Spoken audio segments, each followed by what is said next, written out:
शांति। 7 जुलाई 2023 प्रातः मुरली। ओम शांति। बाप दादा मधुबन।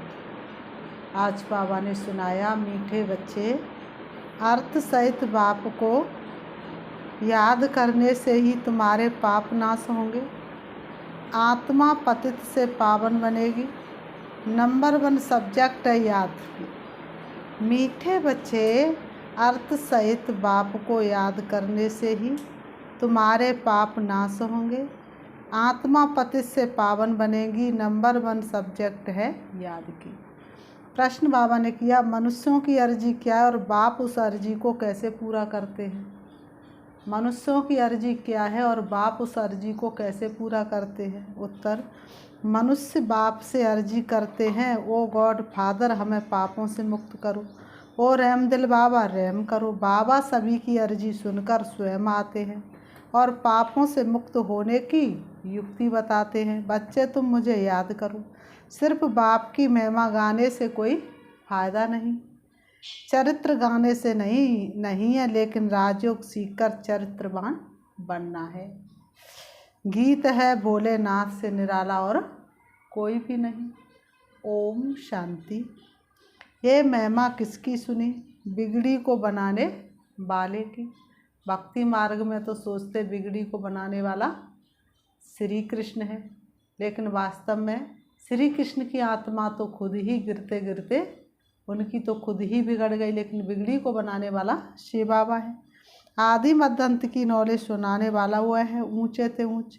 जब कोई समझने के लिए आते तो हमेशा उनको पहली बात समझानी है कि ऊंचे ते ऊंच भगवान गाया जाता है, ऊंचे ते ऊंच उनका नाम भी है, ऊंचे ते ऊंच उनका ढाव रहने का स्थान भी है। ग्रंथ में भी है, ऊंचा जिसका नाम ऊंचा जिसका ढाव। ऊंचे ते ऊंच रहने वाला है परमपिता परमात्मा। वह है निराकारी दुनिया, जहाँ निराकार परमपिता परमात्मा रहते हैं। फिर नीचे है आकारी और साकारी दुनिया, तो पहले पहले परिचय उनका देना है। परमपिता परमात्मा तो है सच, वह है रचयिता, फिर है उनकी रचना। रचता है तू सभी का, रचना है हम सब तुम्हारी, तो हम सभी उनकी रचना, वो रचयिता है। ऊंचे तो ऊंच बीज रूप, फिर उनके नीचे सूक्ष्म वतनवासी ब्रह्मा विष्णु शंकर। वह है रचना, रचयिता सबके ऊपर है। वह रचयिता है बाप, बाकी है रचना। सब एक परमपिता परमात्मा की संतान है, इसलिए हम आत्मा सब भाई भाई ठहरे। तो परमपिता परम धाम में रहते हैं, उनको ही परमात्मा कहा जाता है। शारीरिक पिता तो बहुत है ना, शरीर के पिता तो बहुत है ना। पहले पहले परिचय देना है रूहानी बाप का, उनकी है सब रचना, चित्रों पर भी ध्यान खिंचवाना है। पहले पहले है ऊंचे ते ऊंच परमपिता परमात्मा, जिसको मनुष्य सृष्टि रूपी झाड़ का चैतन्य रूप बीज रूप कहा जाता है। वह सतचित्त आनंद स्वरूप है, सत अर्थात सच कहने वाला। आत्मा भी सत्य, वह भी जलती मरती नहीं। सत्य के बच्चे भी सच्चे होने चाहिए। बाबा ने कहा, जैसे बाप अजर अमर अविनाशी, ऐसे आत्मा भी अजर अमर अविनाशी है। जैसे बाप सच्चा है, तो बाबा ने कहा सच के बच्चे सच होने चाहिए। तुम पहले पहले देवी देवता सच्चे थे, सचखंड स्थापन करने वाला सच्चा बाबा है। ऐसे नहीं कि परमपिता परमात्मा झूठ खंड स्थापन करते हैं, नहीं। सचखंड था, फिर ये भारत झूठ खंड बना है। सच्चा है परमपिता परमात्मा। पतित बनाने वाले को सच्चा नहीं कहेंगे और सब है झूठे। 5 विकारों रूपी माया रावण झूठा बनाती है, राम सच्चा रावण झूठा। रावण ही भारत को झूठा बनाते हैं। कहानी सारी भारत पर है। समझाना है भारत स्वर्ग था, अब नरक है। बाप को स्वर्ग बनाने वाला व स्वर्ग का रचयिता कहा जाता है। महिमा भी भारत की ही है। आदि मध्य अंत का ज्ञान तुमको सुनाते हैं, जिससे तुम क्या बनते हो? त्रकालदर्शी बनते हो। इसको कहा जाता है स्वदर्शन चक्र। तुम जानते हो कि हम आत्माएं फिर से परमपिता परमात्मा से वर्षा ले रही है। गाया भी जाता है, क्या गाया जाता? आत्मा परमात्मा अलग रहे बहुकाल, और सुंदर मेला कर दिया जब सदगुरु मिला दलाल। तो आत्मा परमात्मा से कितने काल, कितने समय से दूर रही? सतयुग से। कलयुग अंत में आकर के भगवान मिलता है, यही तो सुंदर मेला है ना।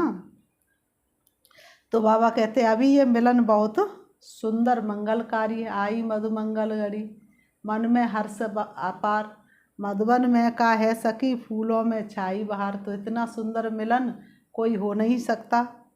तुम पहले पहले बाप का परिचय देते हो। रचयिता बाप को सर्वव्यापी कहने से फिर ये सिद्ध नहीं होता कि हम सब बच्चे हैं। बच्चे ऐसे नहीं कहेंगे कि हम सब परमपिता परमात्मा हैं। सर्वव्यापी कहने से बाप के साथ वह लब नहीं रहता, ना बुद्धि योग रहता है।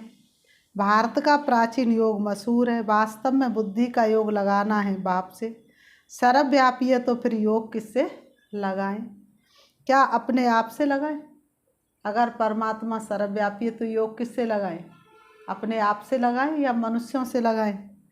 बाबा ने कहा कोई अर्थ ही नहीं निकलता। यहाँ तो तुम अर्थ सहित जानते हो। बाप खुद कहते हैं मेरे साथ योग लगाने से तुम्हारे विक्रम विनाश होंगे। विकर्म तो होते रहते, संपूर्ण कर्मातीत अवस्था अंत में होगी। जब ज्ञान का अंत होगा तब रिजल्ट निकलेगी। स्कूल में भी कोई किस सब्जेक्ट में तीखे जाते, कोई किस में तीखे जाते। सहज सब्जेक्ट है याद की। इस पढ़ाई के भी 4 सब्जेक्ट, ज्ञान योग धारणा सेवा। तो बाबा ने कहा सहज सब्जेक्ट कौन सा है? योग का, याद का। याद करना कितना सहज है। बाप को याद किया जाता है, याद से फिर आत्मा अच्छी होगी, बर्तन साफ होगा। आत्मा जो इम्प्योर बनी है वह प्योर बनती जाएगी। ऊंचे तो ऊंच बाप आकर पढ़ाते हैं और ऊंचे तो ऊंच पद प्राप्त कराते हैं। तुम मनुष्य से देवता बनते हो। समझते हो कि बरोबर आदि सनातन देवता धर्म था, उनको हिंदू नहीं कहेंगे। भारत का नाम बदलकर हिंदुस्तान रख दिया है। आदि सनातन पवित्र देवता देवी देवता धर्म था, जिसको वैकुंठ अथवा स्वर्ग कहा जाता है। वह तो सतयुग है, उनको कहा जाता है नई दुनिया। उनको रचने वाला है बाप। वह है निराकार, सभी कहते भी है वो गॉड फादर। वह ऊंचे तो ऊंच रहते हैं, इसलिए ऊंचा जिसका नाम, ऊंचा जिसका काम और ऊंचा जिसका धाम। कितना ऊंचा धाम है जहाँ पर कोई पहुँच ना सके, रॉकेट भी ना पहुँच सके। इसलिए भगवान को क्या कहा गया? गरीब निवाज। तो भगवान जब धरती पर आते हैं तो गरीब बच्चे ही उनको पहचानते। ब्रह्मा विष्णु शंकर को बाबा ने कहा सूक्ष्म देह मिली हुई है, उसको सूक्ष्म लोक कहा जाता है, और वह है शांति धाम, साइलेंस वर्ल्ड। ये है स्थूल वतन। तो पहले पहले जब कोई भी आते तो उनसे फार्म भराना है। आत्मा का बाप कौन है? ऊंचे तो ऊंच तो भगवान को ही कहा जाता है। साधु संत आदि सब प्रार्थना करते हैं। प्रार्थना को रिक्वेस्ट भी कहा जाता है। ओ गॉड फादर, हम अर्जी करते हमारे पापों को दग्ध करो। अब तुम पाप करते रहो और गॉड फादर पापों को हटाते रहे, तो ये कैसे हो सकता है? तो पाप तो तुम्हें ही ख़त्म करने पड़ेंगे उनकी याद के द्वारा। बिना उनकी याद के पाप नष्ट हो नहीं सकते। तो हमारे पापों को दग्ध करो और रहमदिल बाबा रहम करो। ऐसे ऐसे पुकारते हैं। रहम सभी तो नहीं करेंगे, सब पर रहम करने वाला तो एक ही बाप है। सर्वोदया कहते हैं ना, अब वह क्या करते हैं? कितने पर रहम करते होंगे? वह भी ड्रामा में नूद है।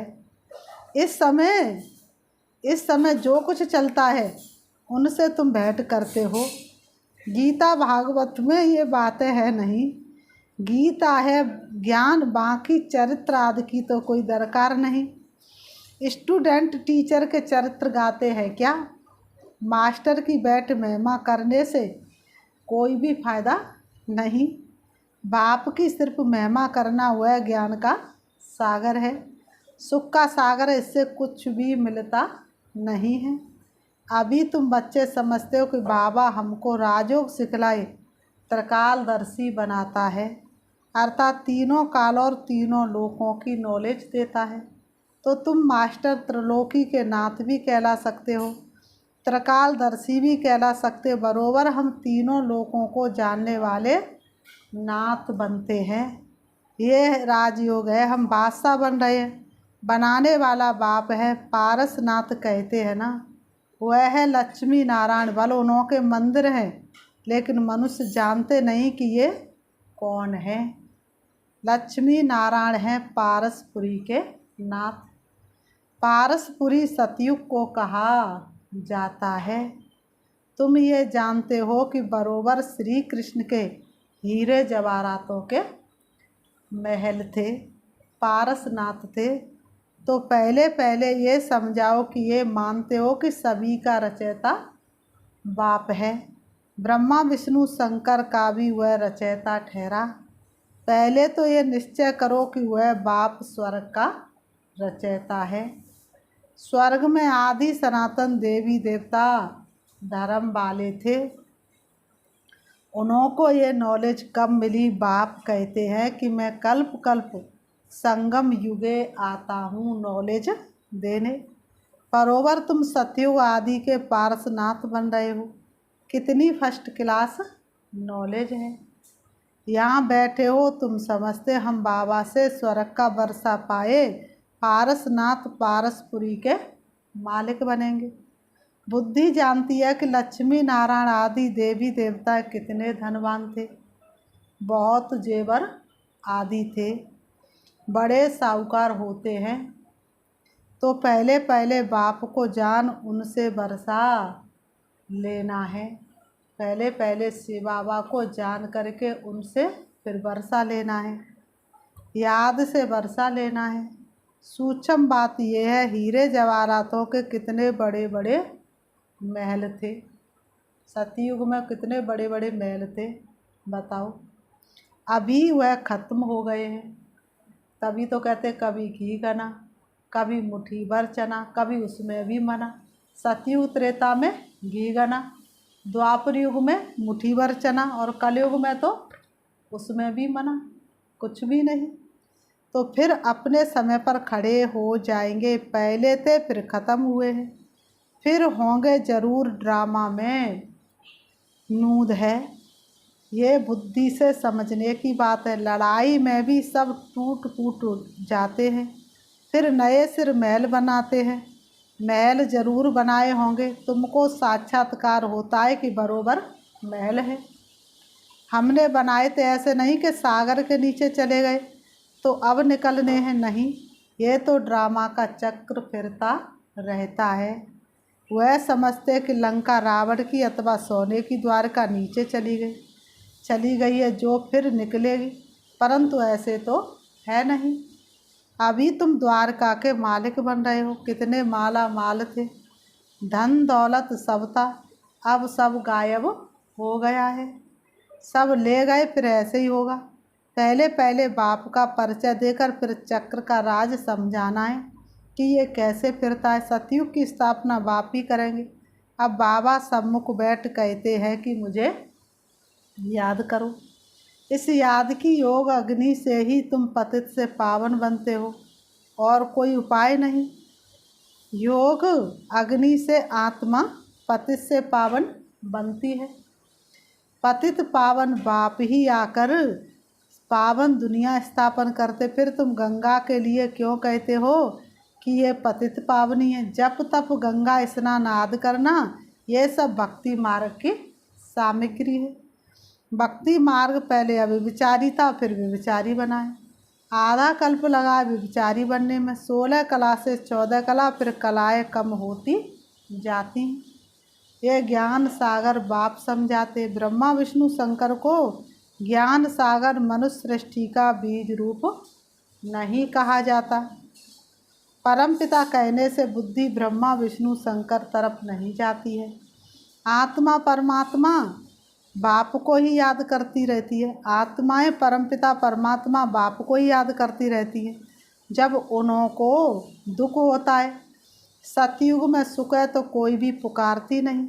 अब आत्माएं जानती हैं कि आधा कल्प से दुख पाया है, अभी फिर स्वर्ग में जाएंगे, वहाँ कोई भी दुख नहीं।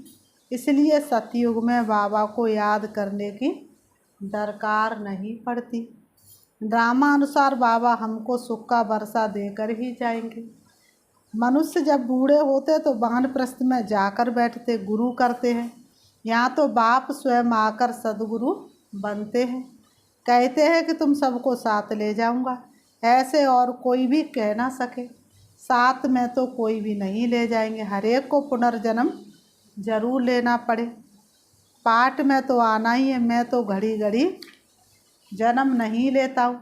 अगर मैं भी घड़ी घड़ी जन्म लूँ तो तमो प्रधान बन जाऊँ। आत्मा ही इम्प्योर बनती है। बाबा कहते हैं आत्मा ही कैसी बनती है? इम्प्योर बनती है। आत्मा में खाद पड़ती है। गोल्डन एज, सिल्वर एज अक्षर अभी है, बरोबर अभी आयरन एज है। अब संगम है, बाप को जरूर आना ही है। पुरानी सृष्टि को नया बनाना, ये बाप का ही काम है और किसी मनुष्य का काम नहीं है।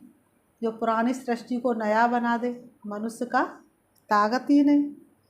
तो बाबा ने कहा तो पुरानी सृष्टि को नया बनाना बाप का ही काम है। बाप ही पतित पावन अर्थात सृष्टि को बदलने वाला है। सृष्टि का रचयिता नहीं, बदलने वाला है। रचने वाला कहने से मनुष्य समझते बड़ी प्रलय होती है। पतित पावन अक्षर ठीक है, साधु लोग भी गाते पतित पावन सीताराम। ऐसे तो कभी नहीं कहते कि पतित पावनी गंगा। पतित पावन कहने से बुद्धि परमात्मा की तरफ चली जाती है। गंगा नदी तो वहाँ भी होती है, परंतु वहाँ सब चीज़ें सतो प्रधान हो जाती हैं। गंगा भी सतो प्रधान, यहाँ तो तमो प्रधान है। फ्लड्स कर देती है, गावड़ों को डुबो देती है। ब्रह्मापुत्रा कितने गांव को डुबो देती है। यह है ही दुखधाम। सतयुग में थोड़े ही दुख भोगेंगे, वहाँ तो कायदे से अपना रास्ता लेकर चलेंगे। मनुष्य आत्मा सतो प्रधान तो प्रकृति भी सतो प्रधान। मनुष्य किसी को दुख नहीं देते तो प्रकृति भी किसी को दुख नहीं देती। तो यहाँ रास्ता छोड़ देती है, कभी किस तरफ चली जाती है। वहाँ 5 तत्व सतो प्रधान होने के कारण जल भी कभी दुख नहीं देता है, यहाँ जल भी दुख देता है। पहले तो ये समझना है कि स्वर्ग का सुख देने वाला कौन है। जरूर बाप ही होगा। अभी तो नरक है, बाबा आया है। हम प्रजापिता ब्रह्मा के बच्चे, ब्रह्मा कुमार कुमारियां हैं। प्रजापिता ब्रह्मा हो तब नई सृष्टि रचे। मनुष्य से देवता किए करत न लागी देर। किसने किया? परम पिता परमात्मा ने। श्री कृष्ण तो स्वयं देवता है, बाप ही आकर मनुष्य को देवता बनाते हैं। ये तुम अभी जानते हो, आगे तो सिर्फ गाते थे मनुष्य से देवता किए करत न लागी बार। जानते नहीं थे कि सतयुग किसने स्थापन किया, रचयिता कौन है। सतयुगी सृष्टि फिर कलयुगी बन जाती है। बाबा कहते सतयुगी सृष्टि कलयुगी बन जाती है। तो तुम बच्चे समझ गए हो कि यहाँ मांडवा है, आकाश तत्व का इसमें खेल होता है। ओपन स्टेज चाहिए ना। मनुष्य पाठ बजाते तो रोशनी भी चाहिए, इसके लिए फिर सूरज चाँद सेवा करते हैं। बाबा ने कहा इसके लिए फिर कौन सेवा करते? सूरज चाँद सितारे। सितारे भी चमकते हैं, जब रात होती है तो रोशनी आता सुख देते हैं। इसलिए सूर्य देवता चाँद देवता कहते हैं, रोशनी आदि का सुख देते हैं ना। फिर बाबा ने कहा अच्छा मीठे मीठे सिखी लते बच्चों प्रति माता पिता बाप दादा का याद प्यार और गुड मॉर्निंग। रूहानी बाप की, रूहानी बच्चों को नमस्ते। हम रूहानी बच्चों की, रूहानी बाप दादा को याद प्यार और नमस्ते नमस्ते नमस्ते नमस्ते। धारणा के लिए मुख्य सार। नंबर 1, ड्रामा के चक्र को यथार्थ रीति समझकर पुरुषार्थ करना है। बाप समान रहमदिल बन सभी पर रहम करना है। ड्रामा के चक्र को यथार्थ रीति समझकर पुरुषार्थ करना, बाप समान रहमदिल बन सभी पर रहम करना है। नंबर 2, बाप सचखंड स्थापन कर रहा है, इसलिए सच्चा होकर रहना है। बाप की याद से आत्मा को स्वच्छ बनाना है। वरदान, सेवा की भावना द्वारा अमर फल प्राप्त करने वाले सदा माया के रोग से मुक्त भव। सेवा की भावना द्वारा अमर फल प्राप्त करने वाले सदा माया के रोग से मुक्त भव। स्पष्टीकरण है, जो बच्चे संगम युग पर प्रभु फल, अविनाशी फल, सर्व संबंधों के स्नेह के रस वाला फल खाते हैं, वे सदा ही माया के रोग से मुक्त रहते हैं। और फल तो सतयुग में भी मिलेंगे और कलयुग में भी मिलेंगे, लेकिन सेवा की भावना का प्रत्यक्ष फल, प्रभु फल अगर अभी नहीं खाया तो सारे कल्प में नहीं खा सकते। ये फल ईश्वरी जादू का फल है। जिस फल को खाने से लोहे से पारस तो क्या लेकिन हीरा बन जाते हैं। ये फल सर्व विघ्नों को समाप्त करने वाला अमर फल है। इसलिए कहते करो सेवा मिले मेवा। तो कौन सी सेवा? ईश्वरी सेवा। स्लोगन, अपकारियों पर भी उपकार करने वाले, निंदक को भी मित्र समझने वाले ही बाप समान हैं। अपकारियों पर भी उपकार करने वाले, निंदक को भी मित्र समझने वाले ही बाप समान है। अच्छा, ओम शांति। अभी हम 5 मिनट प्यारे बाबा को याद करते हैं, देखेंगे अपने आप को। मैं सारे विश्व की आत्माओं पर उपकार करने वाली परोपकारी आत्मा हूँ। सभी को प्रभु का संदेश सुनाने वाली मैं संदेश वाहक हूँ। सारे विश्व की आत्मा मेरे सामने है। मैं बाप का परिचय एक एक आत्मा को दे रही हूँ। सभी बाप का संदेश सुन करके खुश हो रहे हैं और अपना बुद्धि योग बाप से लगा रहे हैं। सबके दिल से निकलता है मेरा बाबा, प्यारा बाबा, मीठा बाबा। यही सत्य है, यही सत्य है, यही सत्य है। ये कहकर के सब बाप पर कुर्बानी दे रहे हैं। सब बाप का बच्चा बन जाते हैं। सभी पवित्रता के व्रत का पालन कर रहे हैं। मैं आत्मा सारे विश्व की आत्मा को सकाश दे रही हूँ, शक्ति दे रही हूँ। से बाबा की रंग बिरंगी किरणों से मैं ढकी हुई हूँ। मेरा शरीर और मेरी आत्मा दोनों ही शक्तिशाली बन रहे हैं। मुझे संपूर्णता का अनुभव हो रहा है। संपन्नता का मैं अनुभव कर रही हूँ। मेरे अंग अंग से शक्तिशाली किरणें निकल निकल के चारों तरफ फैल रही हैं। चारों तरफ का वातावरण शक्तिशाली बनता जा रहा है। मैं बहुत शक्तिशाली आत्मा हूँ। सातों गुणों से भरपूर हूँ। प्रकृति के बीच में चमक रही हूँ। मेरे सामने कोई भी आता है, मेरे संपूर्ण स्वरूप का साक्षात्कार करके जाता है। मैं उन्हें संपूर्ण स्वरूप का साक्षात्कार कराने वाली साक्षात देवी हूँ। मैं अष्टभुजाधारी दुर्गा हूँ। मैं विषय विकारों को मिटाने वाली वैष्णवी हूँ। ओम शांति।